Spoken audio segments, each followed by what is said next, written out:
Good morning, Your Majesties. Welcome back to my brand new segment I'm doing called New Year's with Princess Peyton. That is where I tell you guys scary stories from New Year's Eve all the way up until January 28th. So I hope you guys can stick around because you will not want to miss it. You won't. Okay, so this story is called, excuse me. Okay. This story is called The Babysitter and the Man Upstairs. Okay. A married couple were going out for the evening and called in a teenage babysitter to take care of their 3 children. When she arrived, they told her they probably won't be back until late and that the kids were already asleep. So she shouldn't disturb them. The babysitter starts doing her homework while awaiting a call from her boyfriend. After a while, the phone rings. She answers it, but there's no one on the other end. Just silence. Then whoever it is hangs up after a few more minutes. After a few more minutes, the phone rings again. Oh, Lordy, just like in every horror movie. She answers, and this time there's a man on the line who says in a chilling voice, "Have you checked the children?" At first, she thinks it might have been the father calling to check up, and he got interrupted, so she decides to ignore it. She goes back to her homework, then the phone rings again. "Have you checked the children?" says the creepy voice on the other end. "Mr. Murphy?" she asked, but the caller hangs up again. I hate that so much. Pause real quick.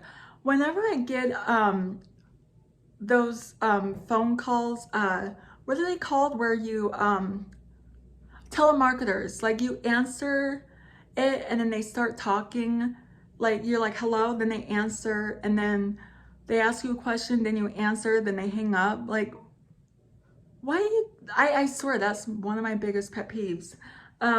Anyway, yeah.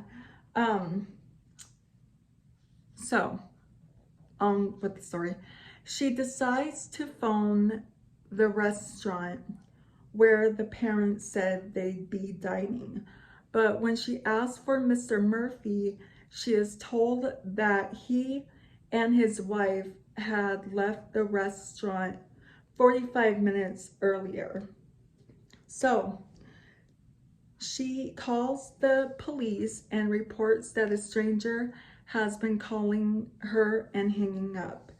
Has he threatened you? The dispatcher asks. "No," she says. "Well, there's nothing we can really do about it. You could try reporting the prank caller to the company."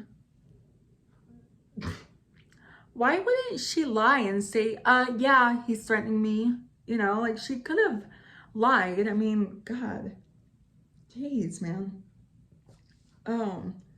Reporting the prank to the phone. Yeah, okay. Anywho, a few minutes go by and she gets another call. "Why haven't you checked the children?" the voice says. "Who is this?" she asks, but he hangs up again. She dials 911 again and says, "I'm scared. I know he's out there. He's watching me. Have you seen him?" The dispatcher asks. She says no. "Well, there isn't much we can do about it," the dispatcher says. The babysitter goes into panic mode and pleads with him to help her. Now, it'll be okay," he says. "Give me your number and street address, and if you keep this guy on the phone for at least a minute, we'll try to trace the call."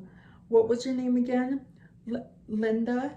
"Okay, Linda, if he calls you back, we'll do our best to trace the call. But just keep calm. But just keep calm. Can you do that for me? Yes, she says, and hangs up. She decides to turn the lights down so she can see if anyone's outside. And that's when she gets another call. It's me. It's me, the familiar voice says. Why did you turn the lights down? Yes, he says after a long pause. Look, you've scared me, she says. I'm shaking. Are you happy? Is that what you wanted? Another long pause. Another long pause. Your blood all over me. She slams the phone down, terrified. Almost immediately, it rings again. Leave me alone, she screams. But it's the dispatcher calling back. His voice is urgent. Linda, we've traced that call. It's coming from another room inside the house. Get out of there now. She tears to the front door, attempting to unlock it and dash outside, only to find the chain at the top still latched. In the time it takes for her to unlock it, she sees a door open at the top of the stairs. Light streams from the children's bedroom, revealing the profile of a man standing just inside. She finally gets the door open and bursts outside, only to find the cop standing on the doorstep with his gun drawn. At this point, she's safe, of course, but when they capture the intruder and drag him downstairs in handcuffs, she sees he is covered in blood. Come to find out, all 3 children have all been murdered. What? Oh my God. There's no coming back from that. Oh my gosh. Yeah, this is totally When a Stranger Calls. I think this is it is When a Stranger Calls, this story. Yeah, I'm pretty sure you guys have heard this story. I think I did a video like this before, back in July, I think, before I got COVID. I don't know, did I? Let me know down in the comments. But yeah, that's very sad, scary. I don't know what I would have done. I mean, what do you say to the parents, you know? Like if parents come home and they find their child dead, they're gonna look at you thinking, what did you do? You know, like, of course, you know, but anywho, yeah, so that's gonna be it for today's video. So if you're new here, hi, I'm Princess Peyton. Hit the red button to become Your Majesty and hit the bell notification so you're notified every time I upload a video. And I love you guys so much. You guys are the best human beings ever made. And you're the king of my heart, in the song lyrics of Taylor Swift. And I will see you guys in tomorrow's video. I love you. Bye. Mwah.